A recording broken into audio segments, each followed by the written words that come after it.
బంగాళాఖాతంలో మొదలైన మోతా తుఫాన్ అయితే నిన్న సాయంత్రం మంగళవారం రాత్రి 12:30 ఒంటి గంట సమీపంలో మచిలీపట్నం కాకినాడకి మధ్య నరసాపురం సమీపంలో అయితే తీరాన్ని దాటింది.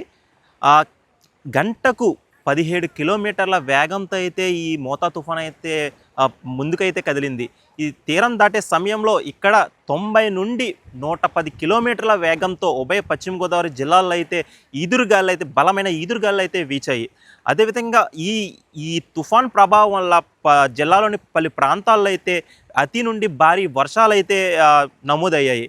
అదేవిధంగా ఎటువంటి ప్రాణ నష్టం కానీ ఆస్తి నష్టం కానీ కలగకుండా అధికారులు అయితే చర్యలు చాలా విధంగా తీసుకున్నారు.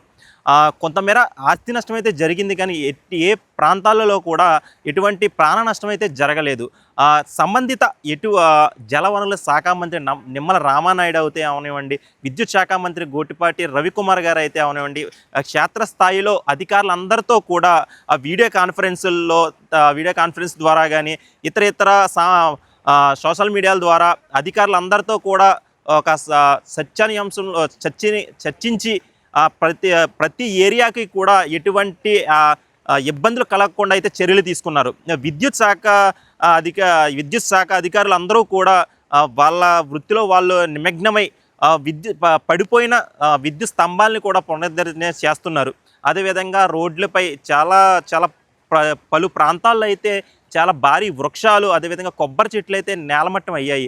అవన్నీ కూడా అధికారులందరూ కూడా వృక్షాలన్నీ తొలగించి రవాణాకి ఎటువంటి ఇబ్బందులు కలగకుండా అయితే వాటిలన్నింటినీ కూడా పునరుద్ధరణ అయితే చేస్తున్నారు. అదేవిధంగా తీర ప్రాంతాల్లో ఉండే ప్రజలందరినీ కూడా వరద తుఫాను వచ్చే సమయానికి ప్రతి ఏరియాలో కూడా మత్స్యకారులను అవనివ్వండి, తీర ప్రాంతంలో నివసించే ప్రజలను అవనివ్వండి, మొత్తం అందరినీ కూడా ఖాళీ చేసి దగ్గరలో ఏర్పాటు చేసినటువంటి పునరావాస కేంద్రాలకు అయితే తరలించారు. వాళ్ళకి ఆహారం కానీ, అదేవిధంగా రక్షిత నీరు కానీ, మెడికల్ పరంగా కూడా ప్రతిదీ కూడా సదుపాయం అయితే అధికారులందరూ కూడా ఏర్పాట్లు అయితే చేశారు. అదేవిధంగా చూసుకుంటే ప్రస్తుతం అయితే ఈరోజు బుధవారం తుఫాన్ తీరం దాటిన తర్వాత ప్రస్తుతం పశ్చిమ గోదావరి జిల్లాల్లో పలు ప్రాంతాల్లో మాత్రమే తేలికపాటి గాలులు అయితే వీస్తున్నాయి. ఆ భారీ వర్షాలు కానీ భారీ గాలులు కానీ ఎటువంటి అయితే ప్రస్తుతానికైతే ఇక్కడ లేవని చెప్పుకోవచ్చు. అయినా సరే ప్రజలందరూ కూడా అప్రమత్తంగా ఉండాలి అని చెప్పేసి ఇరు జిల్లాల కలెక్టర్లు కానీ ఇతర అధికారులు కానీ మంత్రులు కానీ ప్రజలందరినీ కూడా హెచ్చరికలు అయితే జారీ చేస్తున్నారు. అదేవిధంగా ఈరోజు కూడా ప్రతి ఈ రాష్ట్రంలో కొన్ని జిల్లాల్లోనే అవనివ్వండి, ప్రస్తుతం అయితే మన ఉమ్మడి పశ్చిమ గోదావరి జిల్లాలో అవనివ్వండి, తూర్పుగోదావరి జిల్లాలో కూడా పలు కాలేజీలు పాఠశాలకు కూడా సెలవులు అయితే ప్రకటించారు. అదేవిధంగా ప్రజలు కూడా ఈ రోజు సాయంత్రం వరకు కూడా ఎవ్వరూ కూడా ఏదైనా ముఖ్యమైన పని ఉంటే తప్ప ఎవరు బయటకు రాకుండా జాగ్రత్తగా ఇళ్లలోనే ఉండాలని అధికారులు, జిల్లా యంత్రాంగం అయితే ప్రజలకైతే సూచిస్తుంది.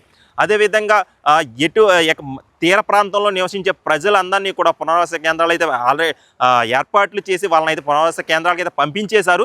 ఇతర కొన్ని ఏరియాలో వర్షాలు ఉన్న ఏరియాల్లో బలమైన ఈదురుగాలు ఉన్న ప్రాంతాలలో ప్రజలకి ఎటువంటి ఇబ్బందులు ఉన్నా సరే వెంటనే అధికారులు కూడా స్పందించి వారికి రేషన్కి సంబంధించిన వస్తువులు అయితే కానివ్వండి, ఆహార పదార్థాలు అయితే కానివ్వండి, అన్నీ కూడా సమపాలన అయితే వాళ్ళకి చేకూరుస్తున్నారు.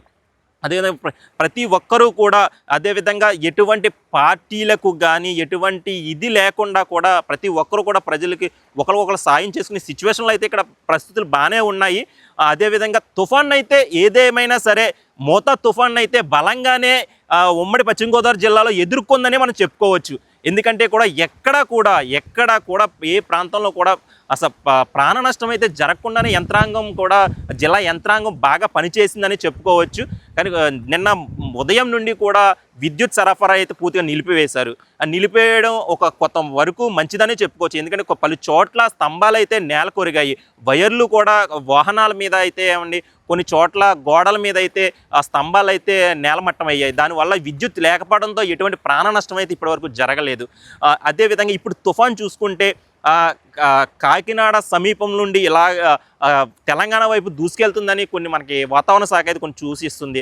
అదేవిధంగా కాకినాడ జిల్లా తూర్పుగోదావరి కాకినాడ ప్రాంతంలో అయితే సముద్రంలో అలలైతే ఎగిసి పడుతున్నాయని కొన్ని వార్తలైతే మనకి వినిపిస్తున్నాయి. అదేవిధంగా పశ్చిమ గోదావరి జిల్లా చూసుకుంటే పాలకొల్లు నియోజకవర్గం చించినాడ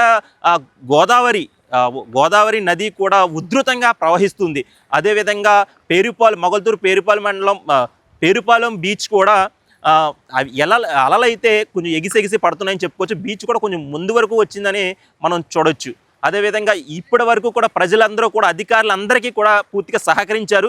ఇదే విధంగా ఈరోజు సాయంత్రం వరకు కూడా ప్రజలందరూ సహకరించి అధికారులందరూ వాళ్ళ పనులు వాళ్ళు చేయించుకోలేక కూడా సహకరించాలని జిల్లా యంత్రాంగం కూడా కోరుతుంది. ఇది ప్రస్తుత ఇక్కడ తాజా పరిస్థితి.